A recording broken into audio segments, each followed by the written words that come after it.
Pushpa. The rule की कहानी वहीं से शुरू होती है जहां पहली फिल्म पुष्पा द राइज खत्म हुई थी। पुष्पा राज अब लाल चंदन की तस्करी के साम्राज्य का बेताज बादशाह बन चुका है।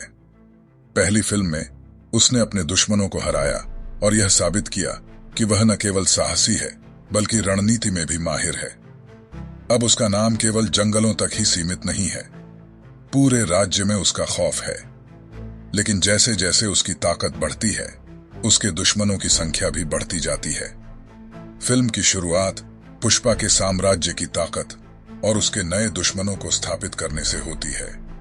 पुलिस अधिकारी भंवर सिंह शेखावत, जो पहली फिल्म में पुष्पा के खिलाफ अपनी हार का बदला लेना चाहता है, इस बार पुष्पा को पूरी तरह खत्म करने की ठान लेता है। दूसरी ओर पुष्पा का सबसे बड़ा उद्देश्य लाल चंदन के व्यापार को और ऊंचाई तक ले जाना है। कहानी का पहला भाग पुष्पा के साम्राज्य के विस्तार और उसकी बढ़ती लोकप्रियता को दिखाता है। वह गरीबों और जरूरतमंदों के लिए मसीहा बन चुका है।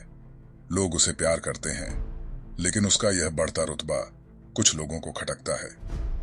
भंवर सिंह उसे हराने के लिए नए जाल बिछाता है और इस बार पुष्पा के खिलाफ सरकार को भी खड़ा कर देता है। पुष्पा का सबसे बड़ा दुश्मन अब सिर्फ पुलिस नहीं बल्कि उसके अपने लोग भी हैं। लाल चंदन की तस्करी में उसके पुराने साथी अब उससे जलने लगते हैं। उनमें से कुछ लोग धोखा देकर उसे खत्म करने की कोशिश करते हैं। पुष्पा इन सब से लड़ते हुए अपने साम्राज्य को बचाने में जुटा है। पुष्पा के जीवन में इस बार भावनात्मक पहलू को गहराई से दिखाया गया है। उसकी मां का किरदार इस फिल्म में भी मजबूत है, जो उसे सही रास्ता दिखाने की कोशिश करती है। इसके अलावा उसकी प्रेमिका श्रीवल्ली के साथ उसका रिश्ता और मजबूत हुआ है, लेकिन उनके प्यार के रास्ते में भी मुश्किलें कम नहीं हैं। एक महत्वपूर्ण मोड़ तब आता है जब पुष्पा पर एक ऐसा हमला होता है जो उसकी ताकत और उसके आत्मविश्वास को हिलाकर रख देता है। इस हमले के पीछे कौन है और इसके क्या परिणाम होंगे, यह कहानी का बड़ा हिस्सा बनता है। फिल्म का दूसरा भाग पूरी तरह बदले और संघर्ष पर आधारित है। पुष्पा को एक ऐसा धोखा मिलता है जो उसे अंदर से तोड़ देता है, लेकिन वह हार मानने वालों में से नहीं है। वह अपने दुश्मनों को सबक सिखाने के लिए वापस आता है। जंगलों की खतरनाक गलियों से लेकर शहर की सड़कों तक पुष्पा का यह सफर खून, पसीने और जुनून से भरा है। भंवर सिंह शेखावत को हराना पुष्पा का सबसे बड़ा उद्देश्य बन जाता है। वह जानता है कि यह लड़ाई सिर्फ ताकत की नहीं बल्कि दिमाग की भी है। इसीलिए वह अपने दुश्मनों के खिलाफ एक चालाक योजना बनाता है। फिल्म में पुष्पा का चरित्र और गहराई से उभर कर सामने आता है। वह केवल एक तस्कर नहीं है बल्कि अपने लोगों का रक्षक भी है।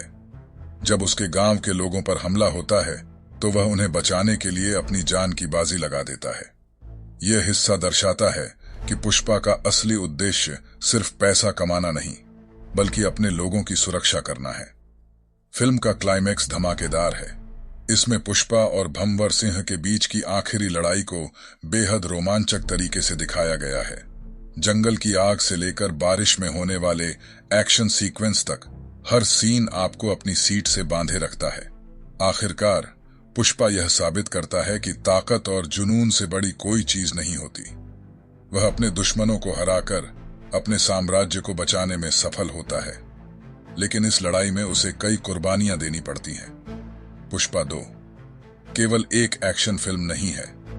यह हमें सिखाती है कि जीवन में मुश्किलें चाहे कितनी भी बड़ी क्यों न हो, हमें कभी हार नहीं माननी चाहिए। पुष्पा का किरदार हमें दिखाता है कि सही उद्देश्य और मजबूत इरादों के साथ हर चुनौती को पार किया जा सकता है। पुष्पा द रूल एक शानदार फिल्म है जो एक्शन, ड्रामा और भावनाओं का सही संतुलन पेश करती है। अल्लू अर्जुन का दमदार अभिनय और सुकुमार की बेहतरीन निर्देशन ने इस फिल्म को यादगार बना दिया है। फिल्म का हर दृश्य, हर डायलॉग और हर सीन आपको प्रभावित करेगा। अगर आपको यह कहानी पसंद आई तो चैनल मूवी रिकैप्स हिंदी को सब्सक्राइब करना न भूलें। पुष्पा नाम सुनकर फ्लावर समझा क्या? फायर है फायर। इस डायलॉग के साथ पुष्पा की कहानी आपके दिलों में हमेशा जिंदा रहेगी।